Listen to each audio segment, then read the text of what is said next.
أعوذ بالله السميع العليم من الشيطان الرجيم.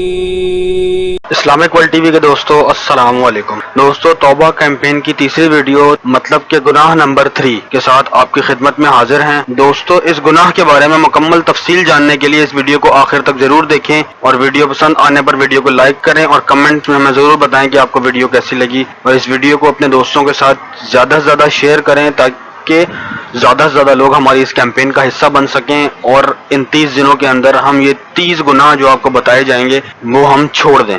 تو چلتے ہیں ویڈیو کی جانب. لیکن اس سے پہلے ہمارے چینل کے سبسکرائب بٹن پر کلک کریں اور بیل آئیکن پر ضرور کلک کریں تاکہ ہر آنے والی نئی ویڈیو کا نوٹیفیکیشن آپ کو ملتا رہے.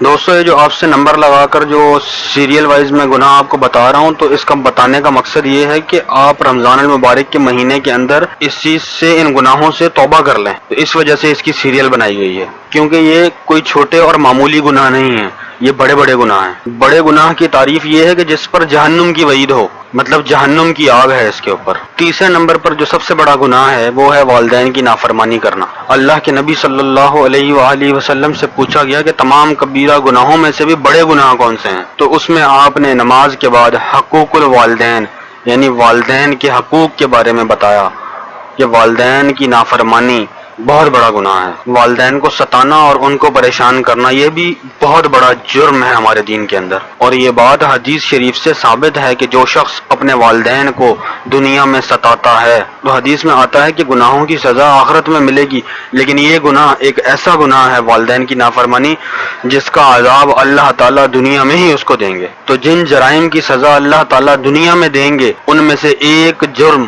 ایک گناہ والدین کی نافرمانی ہے. ایک حدیث میں آتا ہے کہ ایک صحابی کی موت کا وقت قریب تھا لیکن ان کی جان نہیں نکل رہی تھی. تو جب موت کے وقت روح نہیں نکلتی تو بہت سخت تکلیف ہوتی ہے. تو جو مریض ہوتا ہے وہ کافی زیادہ تڑپتا ہے.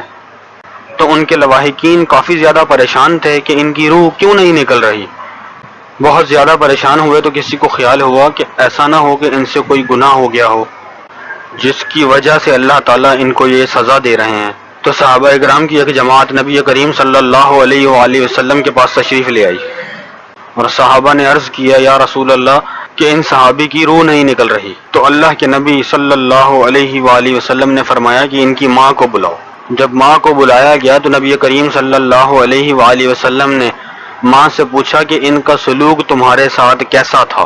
تو ان کی ماں نے برائیاں بیان کرنا شروع کی کہ جب سے اس کی شادی ہوئی تھی یہ اپنی بیوی کو مجھ پہ ترجیح دیتے تھے. شادی سے پہلے تو لوگ والدین کا خیال کرتے ہیں لیکن جب بیوی آ جاتی ہے تو وہ سب کچھ بیوی کو سمجھنے لگ جاتے ہیں. تو ماں نے کہا کہ یہ بیوی کو مجھ پر ترجیح دیتے تھے, مطلب بیوی کی طرف توجہ تھی لیکن مجھے نظر انداز کر دیتے تھے. تو اللہ کے نبی نے ارشاد فرمایا کہ تمہاری وجہ سے وہ تکلیف میں ہے, تم اسے معاف کر دو. تو اس ماں نے کہا کہ میں اس کو کیسے معاف کر سکتی ہوں, اس نے ساری زندگی مجھے ستایا ہے, میں اس کو معاف نہیں کر سکتی. تو اللہ کے نبی نے ان کو مثال دی کہ تم یہ چاہتی ہو کہ تمہارے بیٹے کو آگ میں ڈال دیا جائے.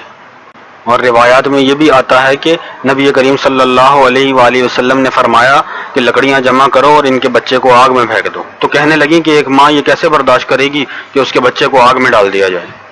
تو آپ نے فرمایا کہ ان کی تو موت واقع ہو جائے گی تو یہ آگ میں چلے جائیں گے, تم تو یہ برداشت کر رہی ہو. تو نبی کریم صلی اللہ علیہ وآلہ وسلم کے ان ارشادات کے بعد اس ماں نے کہا کہ میں نے اللہ کے لیے اس کو معاف کر دیا. سبحان اللہ. حدیث میں آتا ہے کہ اللہ کے نبی صلی اللہ علیہ وآلہ وسلم کو تسلی نہیں ہوئی. نبی صلی اللہ علیہ وآلہ وسلم نے فرمایا کہ جاؤ جا کر دیکھو کہ روح نکلی یا نہیں نکلی. یعنی اگر روح نکل گئی تو سمجھ لیں کہ دل سے معاف کیا ہے, اگر روح نہیں نکلی تو اس کا مطلب ہے کہ دل سے معاف نہیں کیا. تو صحابہ نے جا کر دیکھا تو ان کی روح پرواز کر چکی تھی. تو اس حدیث سے ہمیں یہ بات معلوم ہوتی ہے کہ اللہ تعالیٰ نے والدین کا کتنا بڑا حق بیان کیا ہے. قرآن کریم میں جہاں اللہ تعالیٰ نے شرک کو حرام قرار دیا تو اسی طرح والدین کی نافرمانی کو بھی حرام قرار دیا اور اپنے حق کے ساتھ والدین کے حق کو بھی بیان کیا ہے. اور اللہ نے فرمایا وَوَصَّيْنَا الْإِنسَانَ وَوَالِدَيْهِ, پھر والدین کے لیے اللہ تعالیٰ نے وصیت کا لفظ استعمال کیا ہے. دو الفاظ آئے ہیں, ایک قضا کا اور دوسرا وصیت کا. عام حکم جب کوئی دیا جاتا ہے تو امرا مطلب اللہ تمہیں حکم دیتا ہے, آرڈر دیتا ہے, لیکن جہاں والدین کا ذکر آتا ہے تو وہاں وصیت وصیت کہتے ہیں کہ بہت زیادہ تاکید کرنے والی چیز. وصیت کون کرتا ہے؟ جو مر رہا ہوتا ہے، دنیا چھوڑ کے جاتا ہے، تو وہ وصیت کر کے جاتا ہے، کیونکہ وہ کوئی چھوٹی موٹی بات بیان نہیں کرتا، بہت بڑی بات بیان کر کے جاتا ہے.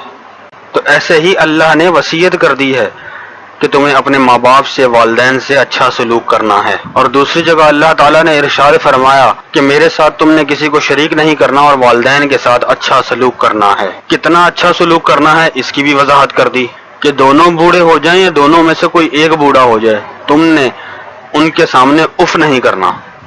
بڑھاپے کا ذکر اس وجہ سے کیا اللہ تعالیٰ نے کیونکہ بڑھاپے کے اندر انسان کے اندر چڑچڑاپن پیدا ہو جاتا ہے. بوڑھے ماں باپ کو بار بار بلا وجہ کسی بات پہ غصہ آتا ہے، بار بار غصہ آتا ہے، چھوٹی چھوٹی بات پہ ناراض ہو جاتے ہیں. تو اللہ تعالیٰ نے فرمایا ہے کہ اب تم نے ان کے سامنے اف بھی نہیں کرنا اور ان کا خیال کرنا ہے.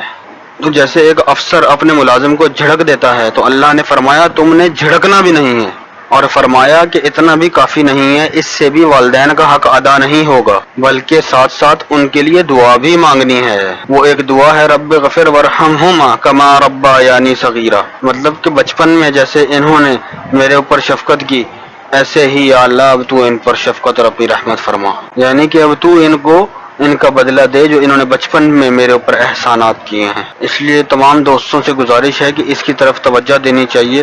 اپنے والدین کو جب بھی آپ نماز پڑھیں تو ان کے لیے ضرور یہ دعا جو میں نے آخر میں بتائی ہے، یہ دعا ضرور آپ ان کے لیے کریں. چھوٹی سی دعا ہے، یاد کرنے میں کتنا ٹائم لگتا ہے، ایک مرتبہ اپنے والدین کے لیے پڑھ لیں آپ. کیونکہ آج کل ہماری نوجوان نسل کے اندر یہ چیز بالکل ختم ہو گئی ہے کہ اگر والدین ہلکا سا ڈانٹ دیں تو بس یہ والدین سے زیادہ اونچی آواز میں بات کرنا شروع ہو جاتے ہیں.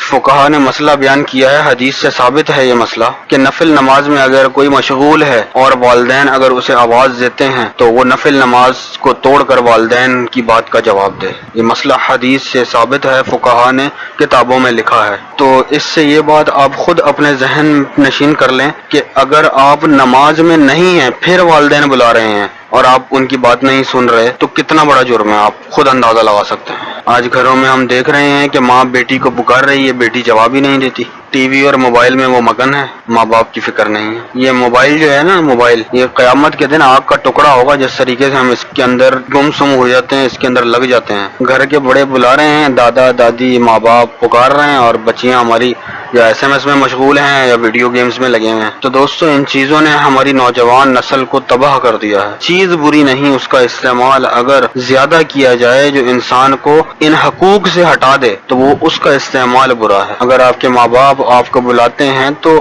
آپ ان کو جواب تو ضرور دیں. کام نہ کرنا وہ بعد کا مرحلہ ہے، پہلے انہوں نے جو پکارا ہے ان کی بات کا جواب تو دیں آپ، یہ ان کا حق ہے. اور فقہا نے یہ مسئلہ بیان کیا ہے کہ جو والدین کے حقوق ہیں تو والدین کے بھی وہی حقوق ہیں. یعنی کہ والدین کون ہیں؟ جیسے دادا دادی نانا نانی، ان کے بھی وہی حقوق ہیں.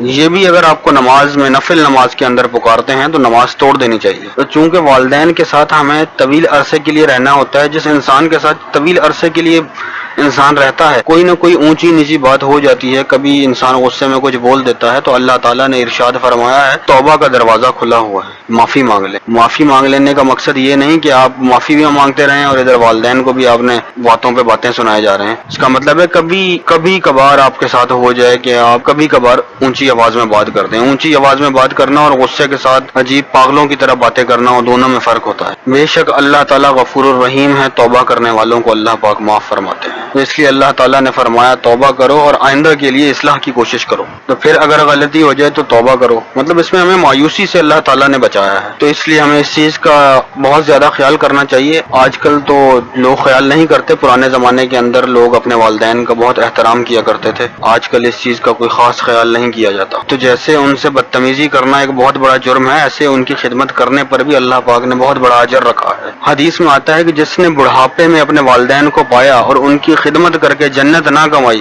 تو اس پر اللہ کی لعنت ہے. مطلب کہ اس کو اتنا بہترین موقع ملا جنت کمانے کا اور اس نے وہ ضائع کر دیا. جب بڑھاپے میں والدین بیمار ہو جاتے ہیں تو اولاد ان کی خدمت کر کے تھک جاتی ہے، تنگ آ جاتی ہے. تو اپنی سوچوں کو ہم بدلیں. اس وقت ہمیں یہ سوچنا چاہیے کہ کہ اللہ تعالیٰ نے مجھے جنت کمانے کا ایک موقع دے دیا۔ دوستو، کسی کی خدمت کرنے کا اتنا ثواب نہیں ہے جتنا والدین کی خدمت کرنے کا ثواب ہے۔ صحیح بخاری صحیح مسلم کی حدیث کے اندر ایک واقعہ بیان کیا گیا ہے، وہ واقعہ آپ کی خدمت میں عرض کرتا ہوں۔ پچھلی امتوں میں 3 آدمی کہیں سفر پر جا رہے تھے، تو وہ تینوں غار کے اندر گئے تو اوپر سے کوئی پتھر لڑکا اور غار کا دروازہ بند ہو گیا۔ اب وہ تینوں پھنس گئے اندر، چیختے ہیں تو آواز باہر نہیں جاتی، ہوا کی کوئی جگہ نہیں ہے، تو ظاہر ہے موت یقینی ہے۔ تو تینوں کافی پریشان ہوئے اور تینوں نے یہ فیصلہ کیا کہ ہم تینوں اپنی زندگی میں اگر ہم نے کوئی نیکی کی ہے تو اس نیکی کا اللہ کو واسطہ دے کر دعا کرتے ہیں۔ تو مختصراً آپ کو تھوڑا سا یہ واقعہ میں بتا دیتا ہوں۔ تو ان میں سے ایک نے دعا کے لیے ہاتھ اٹھائے اور کہنے لگا، یا اللہ، میں بکریاں چراتا تھا، میرے والدین بوڑھے تھے، جب میں شام کو گھر آتا تو بکریوں کا دودھ نکال کر سب سے پہلے میں اپنے والدین کو پلاتا، اس کے بعد اپنے بچوں کو دیتا۔ تو ایک دن کیا ہوا کہ مجھے دیر ہو گئی، میں جب گھر پہنچا تو میرے والدین سو چکے تھے۔ تو اب مجھے غیرت آئی کہ میں اپنی اولاد کو مقدم کروں، یہ نہیں ہو سکتا، پہلے والدین پیئیں گے پھر بچے پیئیں گے۔ لیکن دل میں یہ بھی ڈر تھا کہ اگر میں ان کو اٹھا دوں گا تو ان کی نیند خراب ہو جائے گی۔ تو میں نے کیا کیا کہ میں دودھ کا پیالہ لے کر پوری رات والدین کے سرانے کھڑا رہا ہوں کہ اگر رات کے کسی حصے میں ان کی آنکھ کھل جاتی ہے تو میں ان کو دودھ پلا دوں گا۔ اور ان کے بچے بھوک کی وجہ سے ان کے پاؤں سے لپٹے ہوئے ہیں دودھ پینے کی وجہ سے، لیکن میں نے ان کو نہیں دیا، اپنے والدین کا انتظار کیا، یہاں تک کہ جب صبح صادق ہوئی ہے تو ان کی آنکھ کھلی ہے، صبح جب وہ اٹھے ہیں تو پھر میں نے ان کو دودھ پلایا ہے۔ تو اللہ سے دعا میں انہوں نے کہا کہ یا اللہ، اگر میں نے یہ عمل تیری خاطر کیا تھا، تیری رضا حاصل کرنے کے لیے کیا تھا، فاکشف عنا ما نحن فیہ، تو آج ہم جس مصیبت میں مبتلا ہیں ہمیں اس مصیبت سے نجات دلا دے۔ تو دوستو، حدیث کے الفاظ ہیں، اللہ پاک نے وہ غار کا جو منہ بند ہو گیا تھا، اللہ پاک نے اپنی قدرت سے اس غار کا منہ کھول دیا، سبحان اللہ۔ تو دوستو دیکھیے والدین کی خدمت پر کتنا بڑا اجر اللہ پاک نے رکھا ہے۔ تو دوستو، اس ویڈیو کو زیادہ سے زیادہ شیئر کریں اپنے دوستوں کے ساتھ، تاکہ آج جو ہمارے گھروں میں والدین کی نافرمانی پھیل گئی ہے، اس گناہ سے بھی ہم بچ سکیں۔ اسی کے ساتھ ہماری ویڈیو کا اختتام ہوا چاہتا ہے۔ ملتے ہیں ایک نئی ویڈیو کے ساتھ۔ السلام علیکم۔